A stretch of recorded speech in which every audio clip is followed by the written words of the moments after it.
Hai, Bahar Semit. Saya Mbak Gimbal, sang putra alam. Saya Mbak Gimbal menantang kamu duel. Kamu boleh menggunakan golok permata duamu yang kamu bangga-banggakan. Ya, saya cukup menggunakan golok ini.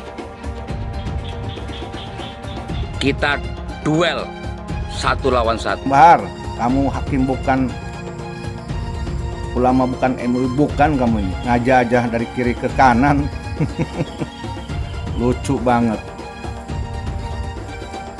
Yang saya tahu, Ang Deddy Mulyadi bikin patung itu untuk melestarikan seni budaya Sunda, Jawa Barat khususnya, agar cinta seni, agar tidak melupakan seni budaya yang memang harus dilestarikan. Ya, saya yakin Kang Deddy Mulyadi tidak berniat membuat patung itu untuk menyesatkan umat, untuk disembah, nggak mungkin. Kenapa Jokowi aja saya sebut, apalagi Deddy?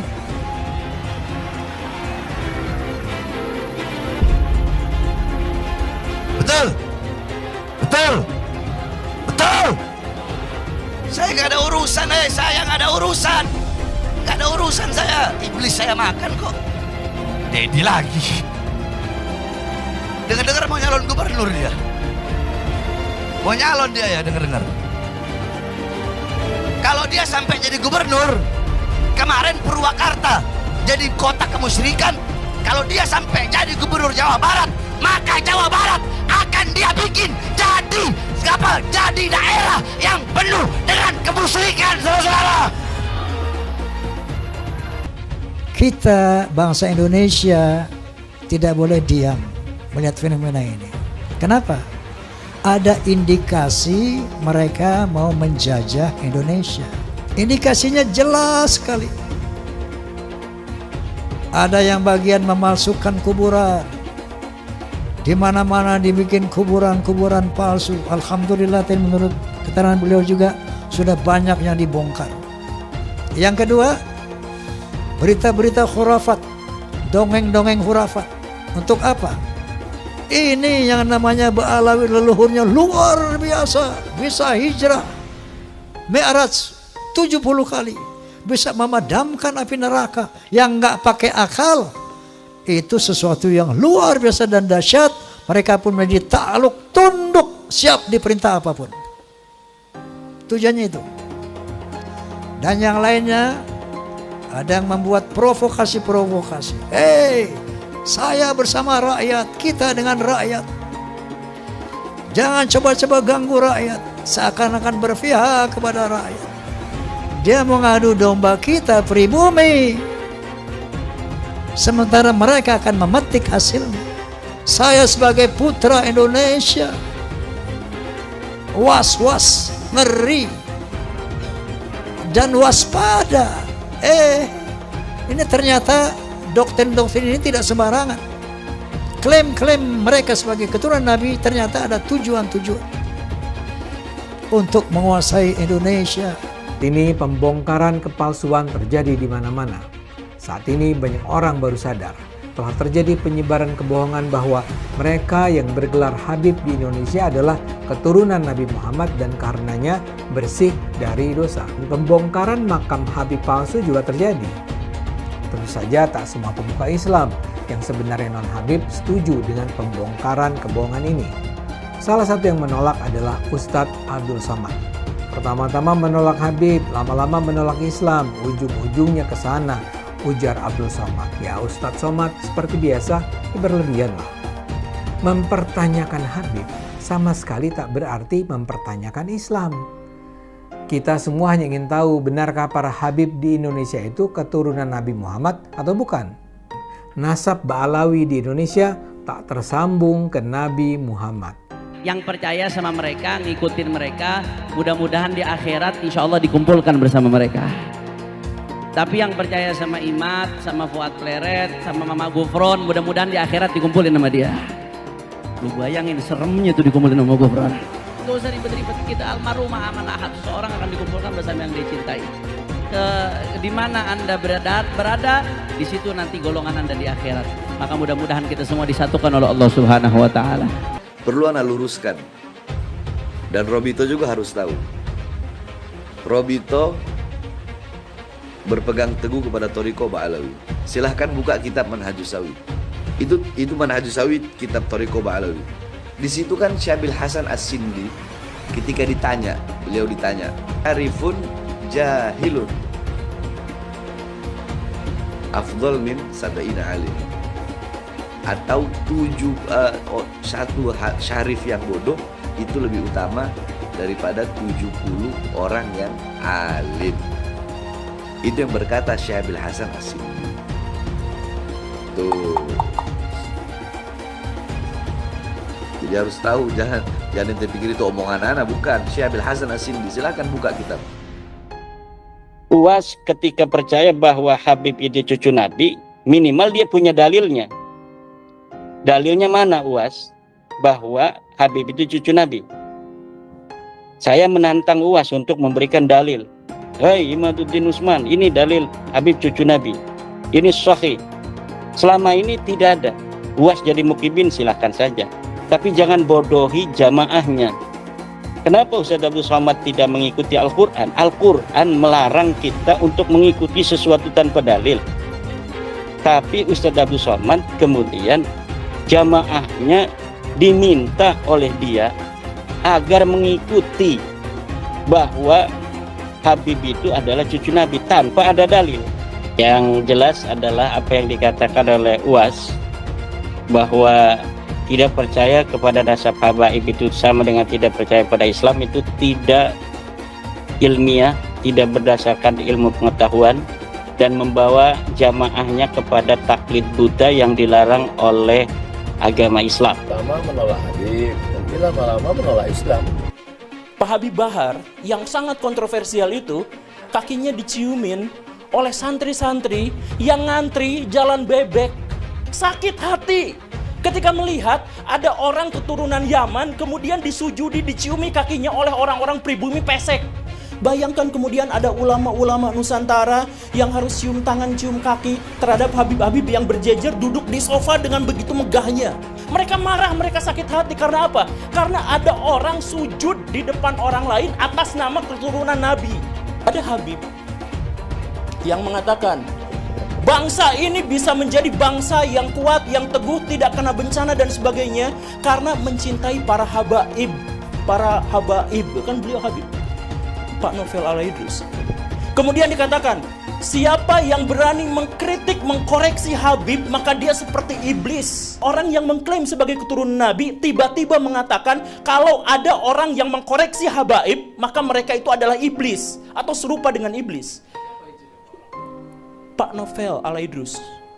Sorbannya kiai-kiai itu derajatnya ada di bawah kaki dari Habib. Bahkan ketika Habib itu penzina, tukang narkoba, tukang mabok. Habib terbodoh itu 70 kali lipat lebih mulia daripada kiai-kiai. Satu orang Habib yang bodoh lebih mulia daripada 70 kiai orang Jawa. Kan ngomong gak bener itu. Habib walaupun zina, walaupun minum arak, pasti masuk surga. Walhasil mereka ini menganggap diri mereka super. Kiai-kiai Jawa ini bukan Habib, di bawah mereka. Ini orang yang mengaku keturunannya ini, mulutnya kotor banget. Karena ngakunya keturunannya Nabi Muhammad. Yang mengaku keturunannya, mulutnya kotor. Caci maki sana sini.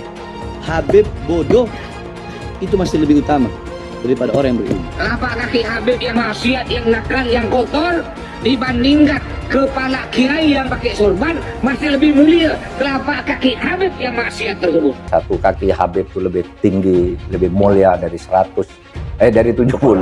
kepala kiai. Kan gitu, itu kan penghinaan betul. Kalau orang tidak terhina dengan ini, saya kira tidak, rasa kebangsaannya rendah.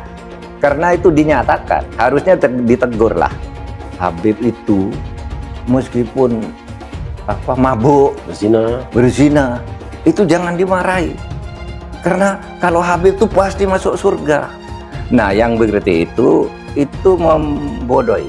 bangsa Indonesia. Jangan membuat kasta-kasta di dalam keberagaman, yang satu lebih mulia, yang satu berhak masuk surga, yang satu masuk neraka, itu tidak boleh. Saya ini tidak tahu ya sejak kapan munculnya Habib ini sebagai kelas sosial yang tinggi gitu ya, melakukan diskriminasi, dan orang yang didiskriminasi tidak terima itu bisa mengadukan ke pengadilan. Bisa.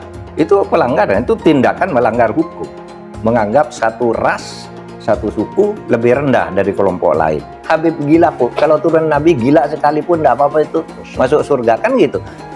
Kalau kayak Indonesia tuh apa? Kamu kan kalau tidak ada Habib, kamu nyembah batu kan? Masa iya begitu? Bahwa berdasarkan sejarah nasab, berdasarkan tes DNA, berdasarkan ilmu filologi, bahwa kaum Balawi saudara kita tidak terbukti sebagai keturunan Nabi SAW. Namun dengan demikian, mari kita tetap rekat ukhuwah Islamiyah, karena Allah Subhanahu wa taala berfirman, wa'tasimu bihablillahi jami'an wa la tafarraqu. Amin.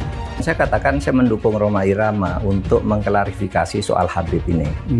Karena saya terganggu dan tersinggung terhadap perkembangan ini sesudah saya melihat tiap mau tidur saya lihat YouTube pertengkaran Rhoma Irama, Imaduddin, Gus Abbas dengan para habaib itu luar biasa, menimbulkan pro kontra. Lalu saya lihat apa sih masalahnya? Kalau saya sendiri pribadi, mau Habib itu turunan Nabi atau tidak, kalau salah ya kita koreksi, tidak apa-apa. Tetapi yang lebih dari itu, kemudian ternyata muncul klaim-klaim bahwa Republik Indonesia itu ada karena Habib. Wali Songo itu semuanya Habib. Padahal Habibnya baru datang sesudah Wali Songo meninggal. Gitu loh. Lalu diklaim ini turunan Habib ini. Imam Bonjol coba dibilang itu Habib Sahabuddin. Itu dari mana? Kok Imam Bonjol Habib Sahabuddin gitu. Lalu ada hurufatnya bahwa kakek saya yang nama Mugaddam itu bisa membentak malaikat mungkar dan nakir katanya. Mengklaim-klaim begitu, dan orang yang tidak tahu, orang awam banyak yang percaya karena ini Habib yang ngomong, Habib benar. Lalu rasa cinta saya kepada negara ini menjadi luntur. Seakan-akan ini karena Habib. Di situ saya tersinggung. Rasa cinta tanah air saya, kebanggaan kepada leluhur saya sendiri itu bangkit. Apalagi kemudian ada pemalsuan kuburan-kuburan tuh ya, nama kuburan biasa dibangun menjadi ini Habib ini, padahal tidak jelas siapanya. Kalau Habib itu lebih tinggi dari kiai, dan itu semua ada mas. Ngomong itu bukan hanya ngomong begitu, itu bukan hanya katanya-katanya, karena ketika Rhoma Irama berbicara itu, lalu ada seorang Habib muda dengan Rhoma Irama, kamu bohong, tunjukkan Habibnya siapa yang katakan gitu. Sudah, itu bukan Rhoma Irama yang membuktikan. Netizen ini Habib ini tanggal sekian bilang ini dengar. Ini Habib ini sampai 7. Rhoma Irama ngomong, habaib itu mendoktrin. Kalau Habib mau dia maksiat, mau dia zina, mau dia mabuk, tetap masuk surga. Saya bilang, saya tanya sekarang ini, Rhoma, Habib siapa yang ngomong begitu? Jangan kau punya mulut Rhoma Irama. Nah, Rhoma Irama mau dia bikin fitnah. Apa fitnahnya? Doktrin Ba'alawi, doktrin habaib. Kalau ada Habib mabuk, berbuat dosa, judi, itu masuk surga. Makanya saya tanya, siapa Habibnya? Di mana? Kapan dia ngomong? Kalau memang ada Habib yang ngomong begitu, saya yang bantai dia di depan Rhoma Irama, saudara. Makanya Rhoma Irama jangan asal fitnah. Jaga kau punya mulut, jaga kau punya batu. Awas, jangan. Udah tua kau tanah kena fitnah. Ketika tes DNA, mereka menolak, bahkan menghukumkan tes DNA ini haram. Ini kan lebih nambah lagi kecurigaan umat bahwa dia tidak mau tes DNA karena takut ketahuan aslinya. Sementara secara internasional telah terdeteksi bahwa Ba'alawi ini dari beberapa pemeriksaan dari kalangan mereka yang dari Yaman dan dari sini, berapa orang telah terkonfirmasi haplogrupnya adalah G. Sementara keturunan Nabi adalah haplogrupnya adalah J1. Ini diskursus yang internasional loh, bukan diskursus nasional gitu. Ini sudah menjadi bahasan dunia dan sudah terkonfirmasi bahwa upload grup yang namanya Bahalam ya. Itu G. Seorang anak Habib yang artinya adalah keturunan Nabi Muhammad, walau bermabuk-mabukan, berzina, mencuri, berjudi, tetap akan jadi ahli surga, akan masuk surga. Apakah seorang Habib itu punya posisi istimewa dalam umat Islam? Apakah Habib sedemikian istimewa sehingga dia bebas dari kesalahan dan dosa? Itu adalah substansi yang sering dibicarakan dalam pembicaraan soal Islam. Misalnya ada Habib yang menyatakan, ada darah Nabi di tubuhku. Jika kau menyakitiku, kau juga menyakiti Rasul. Atau ada juga yang menyatakan, satu Habib bodoh lebih baik dari 70 kiai yang alim. Atau ada yang bilang, kaki Habib lebih mulia daripada kepala kiai. Buat saya ini sangat mengherankan. Mengapa Bahar harus marah-marah? Tapi bukan hanya Bahar yang marah-marah. Habib lain yang ngomel adalah Rizik Syihab. Tapi kalau dipikir-pikir, barangkali juga kemarahan mereka ini adalah ekspresi ketidaknyamanan mereka akhir-akhir ini terhadap banyaknya keraguan tentang posisi kehabiban di Indonesia. Beberapa tahun terakhir ini memang meluas pertanyaan-pertanyaan yang diajukan tentang apakah Habib itu memang sebuah posisi yang layak dihormati.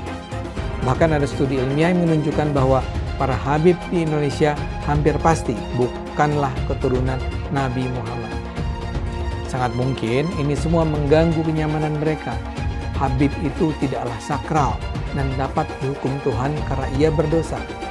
Yang menentukan posisi seseorang adalah ketakwaannya, bukan kehabibannya. Jadi Habib yang ada di Indonesia semuanya palsu katanya. Silakan dijawab tapi ilmiah. Silakan imam itu dijawab tapi ilmiah, jangan marah-marah, jangan. Ayo ilmiah, tunjukkan kalau Habib kita ini betul benar. Tunjukkan kebenarannya dengan data fakta. DNA, tidak perlu DNA lah, DNA. Banyak orang hari ini jadi mempertanyakan nasab para habaib atau klan Ba'alawi yang ada di Indonesia. Kenapa kemudian diragukan bahwa mereka ini adalah keturunan Nabi Muhammad SAW? Karena para habib-habib ini itu sudah keterlaluan gitu ya. Mereka sudah kayak merasa di atas angin gitu ya. Terus kemudian mau bertindak semena-mena. Dari pernyataan Bahar itu, kita jadi kemudian semakin meragukan gitu, semakin curiga. Oh, jangan-jangan emang nggak ada nasabnya gitu. Penelitian Kiai Imaduddin ini ditemukan bahwa ternyata para habaib yang ada di Indonesia dari klan Ba'alawi ini nggak ada silsilahnya kepada Nabi Muhammad SAW. Sekarang coba buktikan bahwa para habaib yang ada di Indonesia itu adalah keturunan Nabi Muhammad SAW. Nasabnya seperti apa? Sudah setahun lebih para habaib ini diberikan waktu untuk memberikan bukti, ternyata mereka tidak mampu untuk membuktikannya. Keturunan Nabi di Indonesia terputus nasabnya sehingga perlu diragukan. Perdebatan soal keaslian keturunan Nabi semestinya sudah cukup menyadarkan umat bahwa silsilah dicatat oleh manusia dan karenanya bisa mengandung gaib. Terbongkarnya jual beli gelar Habib merupakan bukti lain bahwa status Habib bisa saja didapatkan dari rekayasa. Karena itu, fanatisme terhadap keturunan Nabi patut dikritik. Hal itu juga mengingkari kodrat bahwa setiap manusia terlahir setara. Jangan lupa, umat Islam di jagat raya salatnya tidak akan diterima oleh Allah Subhanahu wa Ta'ala kalau tidak mau mendoakan Habib. Umat Islam mulai gaya, mulai mengkoreksi Habibnya, mulai mengkoreksi ulama-ulama dari anak cucu Nabi Muhammad SAW. Orang yang seperti itu mirip dengan iblis. Habib Bahlul lebih baik para 70 kiai. Keyakinan agama apa gitu ya. Kalaupun ini hadis, itu harus ditolak. Nggak mungkin itu hadis. Karena hadis harus korelasi dengan Al-Quran. Dan yang kedua, hadis itu harus cocok dengan logika. Ini nggak ada dasarnya, apalagi kitab gitu. Para habib ini mencoba ya membangun kasta baru dalam Islam gitu. Kasta. Tolonglah saudara-saudara yang mengaku suriat Nabi itu jangan dirusak lah yang sudah berjalan selama ini. Jangan dipecah dengan adanya kasta-kasta baru, mengatasnamakan Tuhan, mengatasnamakan Nabi Muhammad, seolah-olah kalian ini pemegang kunci surga. Mereka menyatakan dirinya mulia, kita jauh lebih mulia. Ayo dalam bidang apa, prestasi apa? Mana ada Yaman berprestasi? Tionghoa banyak. Dari bulu tangkis macam-macam, dari kegiatan bisnis, keren gitu. Kalau si Dowir Habaib nggak ada apa-apanya. Makanya dia jualan nasab, karena kalah bersaing dengan pribumi dan Tionghoa. Mereka tuh pemalas, pembohong, ngaku-ngaku cucu Kanjeng Nabi. Ya nggak bisa, mereka aja rezekinya dari pribumi kok gitu. Kalau pribumi rezekinya dari kerja keras. Jangan takut ngomong Habib Dhowir, Habib goblok. Karena Habib itu sudah menghina duluan. Habib itu ngatain pribumi itu ahwal, tidak sederajat. Ngomong karomah itu bohong semua itu. Habaib itu.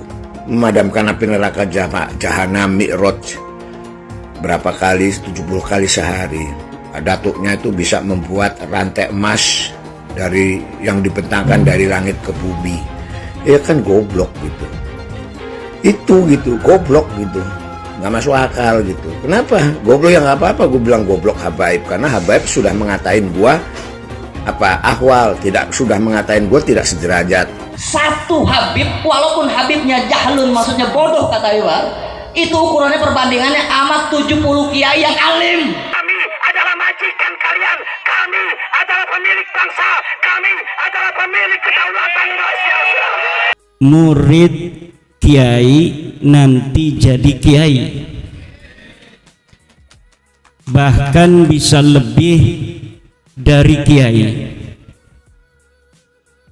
Ada jamaah yang muridnya disebut bukan santri tapi muhibbin, gurunya disebut Habib. Selama-lamanya muhibbin ini nggak bakal jadi Habib.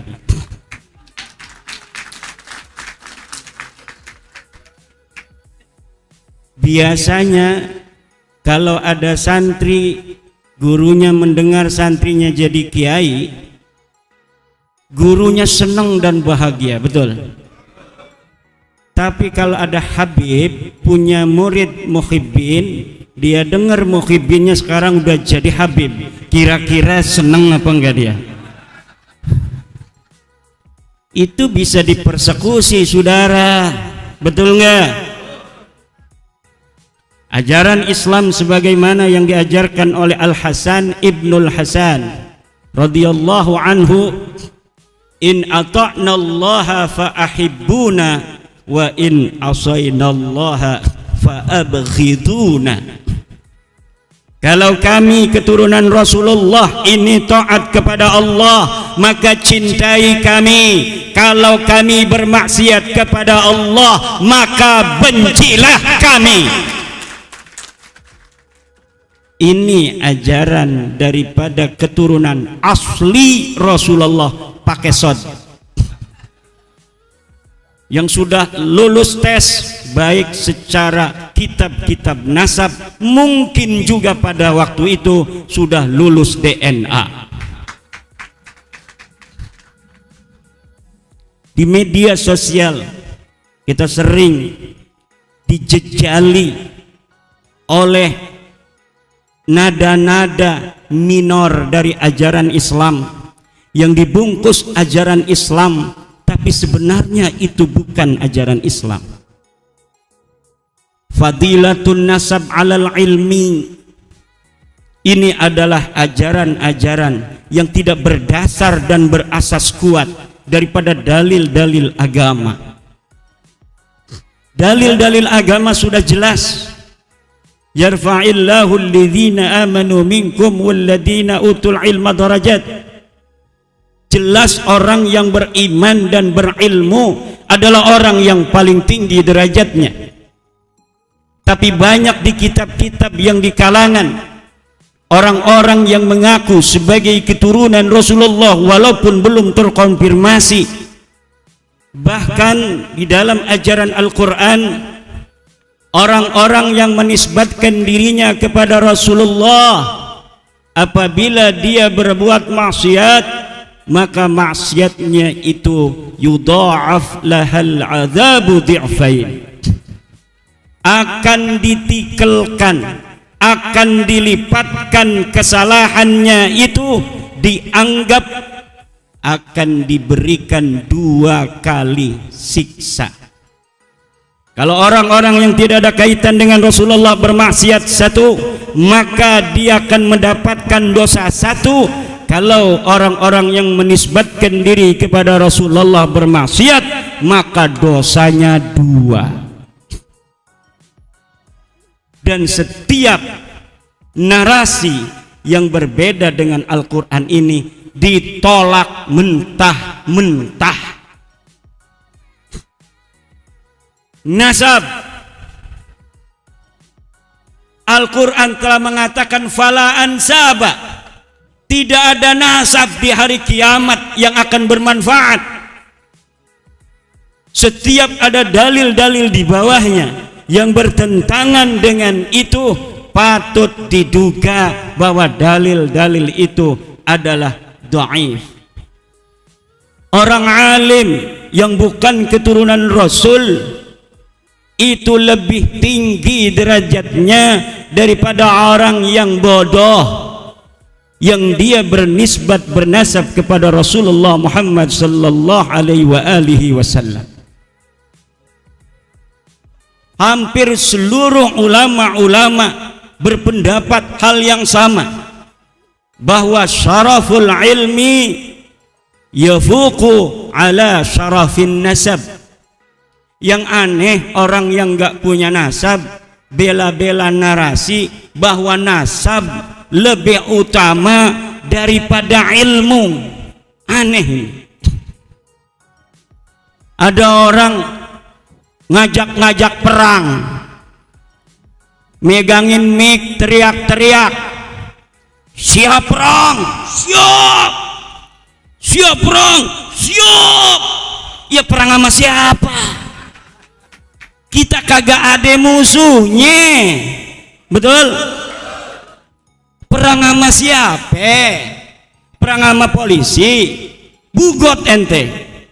Perang sama tentara, Anda mau memberontak negeri. Nggak ada penjajah, kita aman-aman saja. Ngadain acara pada Sukahari ini aman tentram, betul nggak? Malam kemarin saya ceramah ditolak, menolak Imaduddin, pemecah belah umat. Saya datang aja, ngapain coba, mana? Kagak ada yang mongol. Kita sudah bisa ukur, saudara, keberanian orang-orang yang hari ini ada di Indonesia. Orang-orang yang hari ini ada di Indonesia, yang berani siapa? Yang berani adalah mereka, orang-orang Indonesia yang leluhur mereka ada di Surabaya pada tanggal 10 November 1945. Mereka bilang mereka pemberani. Hei, kamu dan keluargamu, ketika 1926 rakyat Banten perang, kamu dan keluargamu ada di mana? Ketika 1888 Cilegon perang, ente dan keluarga ente ngumpet di mana? Ketika 1825 perang Jawa, ente dan keluarga ente ada di mana? Ane cari kagak ada. 1654 perang Cisadane. Dengan gaya manuk dadali, tentara Kesultanan Banten mengusir penjajah VOC, merebut Cipondoh, merebut Kunciran, merebut Sudimara, merebut Pinang, agar kembali berada di bawah kekuasaan Kesultanan Banten, anak negeri sendiri. Ketika itu ente dan keluarga ente ada di mana? Ada nggak di 1888 perang Cilegon? Kagak ada. Yang ada fatwa bahwa yang berontak pada orang kafir Belanda itu adalah orang yang melawan ajaran agama.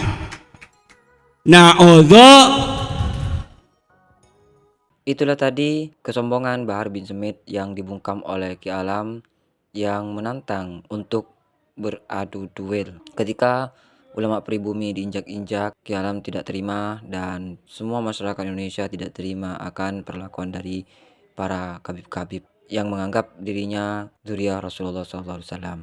serta masih banyak lagi kesombongan-kesombongan yang diperlihatkan oleh para kabib-kabib karena merasa dirinya dhurriyyah Rasulullah SAW dan merasa bahwa dirinya suci.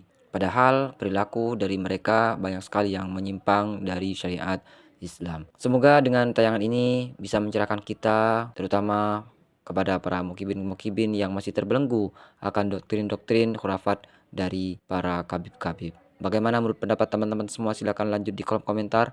Terima kasih sudah selalu support channel ini. Kita jumpa lagi di video selanjutnya. Assalamualaikum warahmatullahi wabarakatuh.